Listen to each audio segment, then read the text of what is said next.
Hasselblad 500c. It is part of a series of Hasselblad cameras known as the V series. V as in Victor Hasselblad. 66 years old, dating back to 1957. Hasselblad V series is probably the best example of modular camera, or in fact modular anything. When people talk about modular devices or concept of modularity, the name Hasselblad nearly always comes up. At the time Victor Hasselblad conceived of this camera, so many things were forecast into the future which are simply amazing. The validity of the concepts was proven by the many devices that were created for this modular system many years later on, and they work flawlessly even to this day.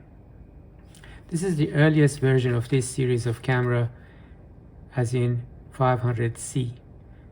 The successor to this was 500cm, M being modified. The only real difference between them is interchangeable focusing screen over here. That is not a very big difference. I'll take you through this step by step. First, the modular components. There's a camera body here, which by the way does not have a shutter. The shutter is in the lens. It's a leaf shutter made by Compur. Inside there is a mirror, but it's not a reflex mirror. It is a mirror that gets charged, then after shooting it's still in the same position. When you charge again, the mirror is back to the original location, ready to go again. The film chamber or magazine is over here and it's interchangeable. It has a button here that allows you to take it off as a separate module. So it's possible to have multiple versions of this in the bag, loaded with the film, ready to go. The film is protected by what's called a dark slide over here. The film will be there. Dark slide protects the film. The magazine fits in with a self-assured click. Unless the dark slide is pulled out, the camera will not fire. The communication between the film magazine and the camera is entirely mechanical, as there is no battery in this camera at all. In that sense, there are many genius features here, all working mechanically. Other elements of the camera also come off. For example, this is for film winding. Even this comes off, and another one can be placed in the different models that are available. The lens can be removed this way. It's a bayonet mount lens. It opens and closes in the expected direction. Open to the left and close to the right. Shutter release is over here. On the other side, you find something similar to a cold shoe, simply meant for attaching various devices here. That is the Hasselblad implementation.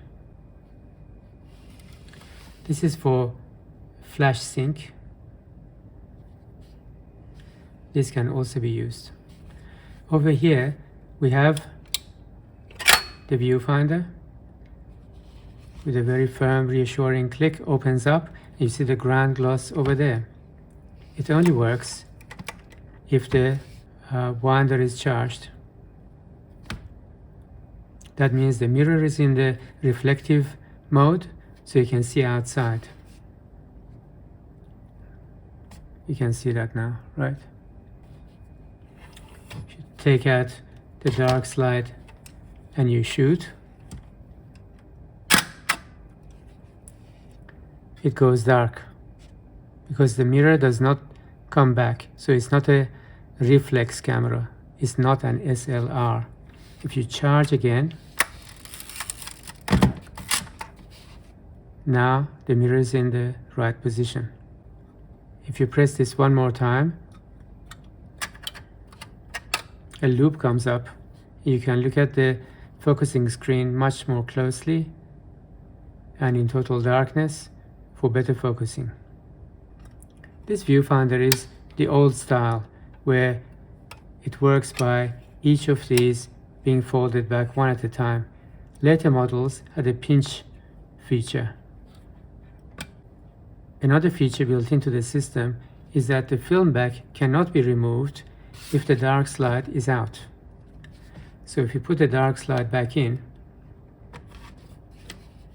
now we can remove the back safely. It also means we can remove this now.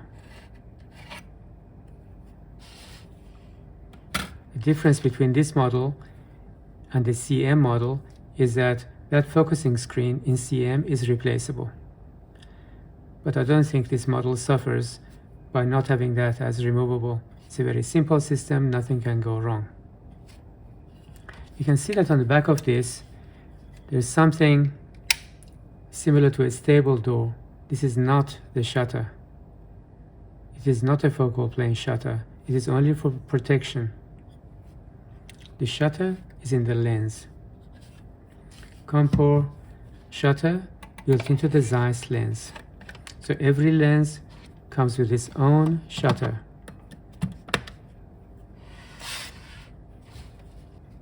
Many other devices can be added to this camera in a modular fashion. For example, this is a light meter. This is from Gossen, and it can replace this module. This can come out, this can go back in. It can continue to act for film winding, but without this handle. It simply works by turning. This goes back here, turn, and just like all the other devices here, with a reassuring click, holds in place. Other little things you can attach are devices such as this. Can you guess what this is? This fits in here, over here. Then this opens up,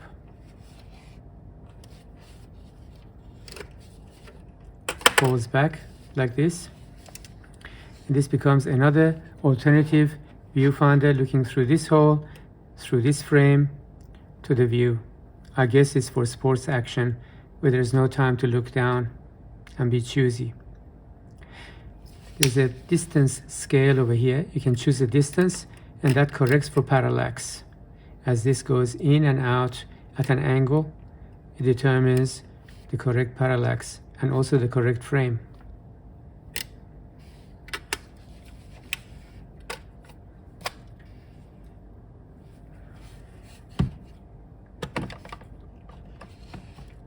This part is also interchangeable.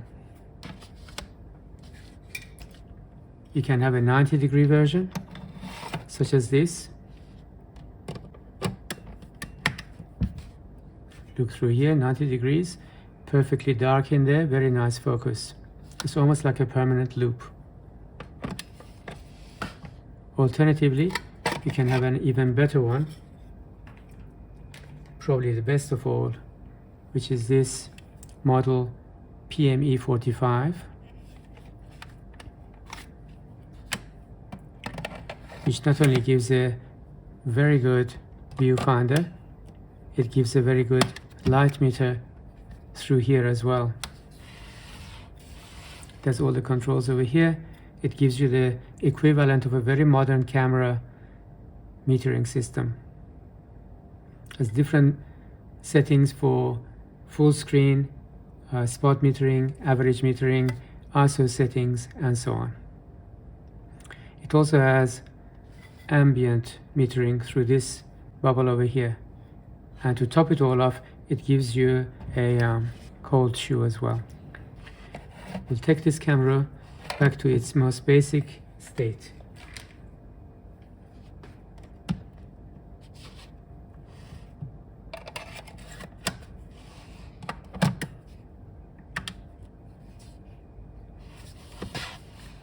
Over to the lens. the lens is another mechanical marvel by itself. You can see that this aperture ring and the shutter ring are both on the lens, and they are synchronized. They're tied together. They move together. So if the combination of 11 and 25 is the correct exposure, obviously 8 and 250 is also correct, 5.5 and 500 is also correct. Furthermore, the depth of field is shown and is dynamic between those two red lines. For example, on this setting, we find that from 8 to 25 is entirely in focus, which is logical because the aperture is set to 16. It's open right up. Whereas if we go down to, say, 4, it's only for 10 to 15. So how do we change those two? If you want a different exposure setting, you press this down, it releases it. So all you have to do is to match any of those with any of those, any of the exposures and the apertures together. For example, on your light meter, it's 11 to 60. Put 11 on 60, and then you're free to change to any setting you want, including 11 and 60. Another way you can do this is on a type of exposure meter that has EV. Read the EV exposure value and set it right here. Push this down, put it on EV, say 11, exposure value 11. That has already synchronized aperture and exposure together here. Very few cameras followed this incredibly logical principle. Here is the setting for flash, M, X, and V. Suffice to say, in this century, you put it on X, don't bother with anything else. Let's look at the chamber here. Film magazine. Take this out. Comes in two parts. It's quite an elaborate mechanical system. Later on, we'll see the comparison with Rolleiflex SLX, where Rolleiflex achieves this with simplicity. Hasselblad achieves it with complexity and a lot of communication between the magazine and the body of the camera for safety. For example, whether this is in or out communicates information to the camera body. Whether this is charged or not gets communicated to the body. This is the earliest model of this kind of magazine. The later magazines in the CM range and later were known as automatic magazines, which today you would not regard as automatic, as it has no electronics or anything opening and shutting and moving by itself. But the idea is this. In this one, after the film is put in, which goes in here, film goes over there, comes back here, goes to this spool, which also opens up like this, closes here, and you wind this a little bit to give it a bit of tension. That's all you have to do. You put this back in. First rotate this to the left as far as it goes. You put it in, rotate to the right, fold back. So how do we know the film is in the right place? Old-fashioned style, almost like bellows cameras. You open this with your nail, which I can't use on this. Open like this, and you find a little well. At the end of the well, you can see the back of the film, the backing paper. So in the old style, you rotate this one on the opposite side. Again, with this I can't do it. Oh yeah, I can. So you rotate this slowly until various numbers and arrows and dots and so on come up, followed by number 1. At that point you stop. Close this, rotate this a little bit backward. This will set that number to 1. That's how it knows the film is in the right place. That's a starting point. And this goes white, this window. Close this. Put this on the body. From here on, the camera has registered the film and is able to wind the film. But the first one is ready to go. No need to do anything. Dark slide out and shoot. From here on, you don't have to manually wind with that anymore. You don't have to open this and look at the numbers anymore. The innovation is that once the film is registered at number 1, thereafter it is easy, and you do this way. Every time you shoot, the mirror is now up, so you can't see through here, and the film needs to be wound as well. So there's 2 indicators here, very cleverly communicating. Both of these dots have gone red, so it means the body is not ready and the film magazine is not ready. If we wind this, see what happens here. Both go white. So film has been wound and the shutter has been charged, and mirror is back to the 45-degree location as well. The camera expects to be in the white and white position before you change the lens. The change is very important because the lens also communicates certain information to the body, and that mechanical connection between the lens and the body expects the body to be charged, and therefore for that to be white, for that to be white. Otherwise they go out of sync and you get into trouble. The lens cannot be fitted. Then a device is required to reset the lens before it can be attached again. You don't want that trouble. Let's do this again. It's charged, we shoot. Charged. Now look at this button over here. This little button over here can release the mirror. It means that the vibration of the mirror is out of the way, and now we can shoot. Just the shutter inside here will work. So the huge mirror vibration is eliminated. This red lever here is for the switch between normal shooting mode and the time mode. There's a normal shooting mode. This is the time mode. So you want a long exposure, click, shutter is open. To release it, there. Now it's back to normal mode. On the other side, you have the release button. In order to release the shutter, you wind first, make sure that those are white. Then release the lens. The back of the lens, there's this thing that looks like a screw. It's not a screw.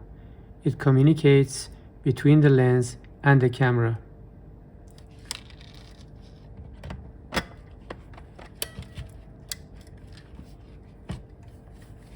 If both of those are not white, that communication doesn't happen and the lens will not go in. One more tip. The action of this dark slide is very important in protecting the film. I'll take the film out after putting the dark slide in. Okay. The dark slide goes through some kind of a spongy material on that edge to protect light leakage to the inside from the edge. That spongy material also goes right around behind here. It has most probably deteriorated, but fortunately thinking people out there are making those light seals with complete instructions on how to fit them. There's a huge number of screws here. 1, 2, 3, 4, 5, 6, 7, 8, 9 screws here that have to come out to expose the original light seal. You take out the light seal, put a new one in a particular way, and you put this on, sandwich it in until it presses against the light seal. This has already been done by myself. The light seal for this one came from a little company in Italy, which you can get online. Possibly one slightly problematic issue is that all these devices attached here are all bayonet mount. So all the regular filters and hoods and caps and so on won't work. Everything has to be the magnificent Hasselblad brand, and of course they come at a price. And so they should. At the bottom we have two different types of tripod mount, logically located for the weight. All the corners are metal and highly protective. As you can see, this old camera at this age is in absolutely mint condition. It's very doubtful today's electronic cameras at the same age as this one would be operating flawlessly in every respect. Highly doubtful. Back to the lens. The lens is from Zeiss. Many lenses are available from Zeiss. This one is f80, which for a medium format camera, that's 6x6 film, is the standard lens, equivalent of 50mm in 35mm film range. Zeiss used all the standard naming systems for this range. For example, the planar. The shutter, as you can see, I don't know if the reflection allows, is a leaf shutter. You'll find that the maximum shutter speed is 1/500th of a second over here. The name 500c comes from 500 here. Being a leaf shutter, flash will sync at any speed, which at the time was a great achievement.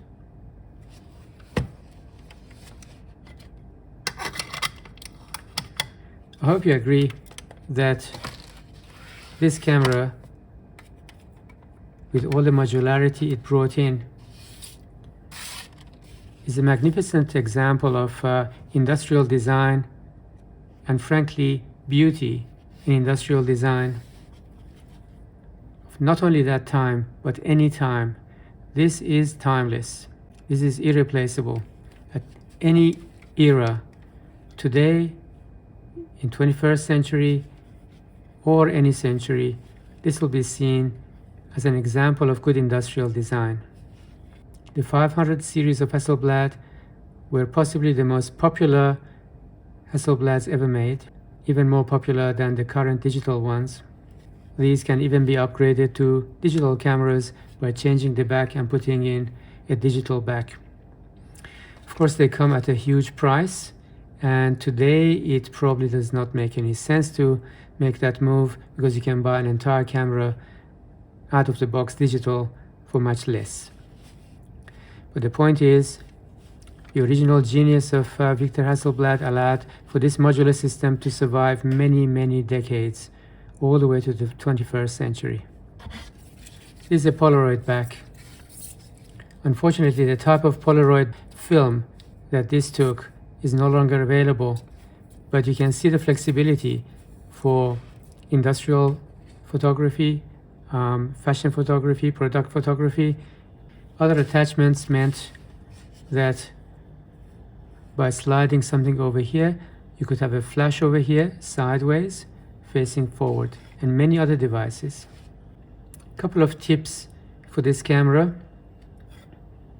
Although it's extremely robust and known for its mechanical precision, it's better to be gentle with it, especially this part. You open it this way, of course, but to put it back, you don't snap it in, you don't bang it in. You do it manually. Push this to the right and then close it. It's also a good idea to be gentle with this. These are very thin and they can be bent quite easily. So better be gentle with all of these, although they've lasted all this time without a single bit of damage, not even a scratch. The leatherette is replaceable, and there are many companies that make exactly the right leatherette shapes and matching finish, and if anything happens to your leatherette, you can replace all of them. This one is original, never been replaced. Even the strap for this camera is modular. Let's have a look at it. Unlike many other cameras of that time and even today, it snaps into this location over here like this. Click. How easy is that? The other side.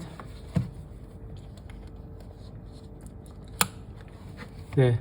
This simplicity has never been replicated. If you are interested to know, this is not the Hasselblad camera that went to the moon with the Apollo mission. That camera, which was seen as a white color camera, was the Hasselblad data camera, or HDC. And there was another Hasselblad that stayed inside the lunar module. That was called the Hasselblad electric camera, or HEC. Today you can buy something very similar to it called the Hasselblad ELM. Of course it'll be used camera, but many of them are in very good working order and they look nearly identical to the one that went to the moon. Hasselblad Lunar is a different camera. Did you know that? Hasselblad Lunar is this beautiful camera, possibly the sexiest camera ever designed. Very interesting camera, highly neglected. Hasselblad Lunar.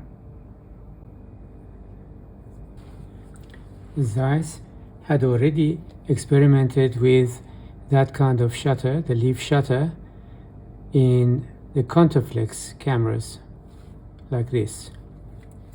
Look at the similarities. The same kind of tab over here that links shutter and exposure together on two parallel rings. By pressing this, you can decouple them like that, and then they're coupled again. You can see the similarities, right? Counterflex, precursor to Hasselblad lenses. Let's load the film into the Hasselblad film cartridge.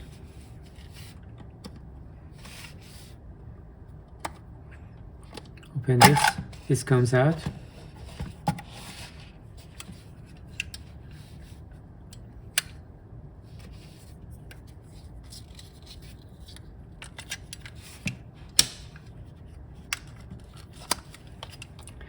This goes the opposite direction of what you would have expected. So instead of going over the top, it goes from the bottom, because the inside of the film is the sensitive side. This, of course, is the backing paper. It's not the real thing. This needs to go underneath that section. You find that this rotating clip removes this or presses it against the body. So this allows this to go underneath that. As it goes a little bit through, we can then close it. It holds it. Interestingly, that's not mandatory, but it's a trick people use. Put this through the slot. Now this goes back.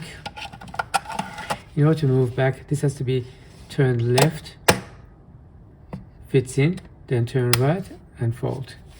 Then you open this, look into there, and use your nail to open this and rotate this. You find that the film is moving.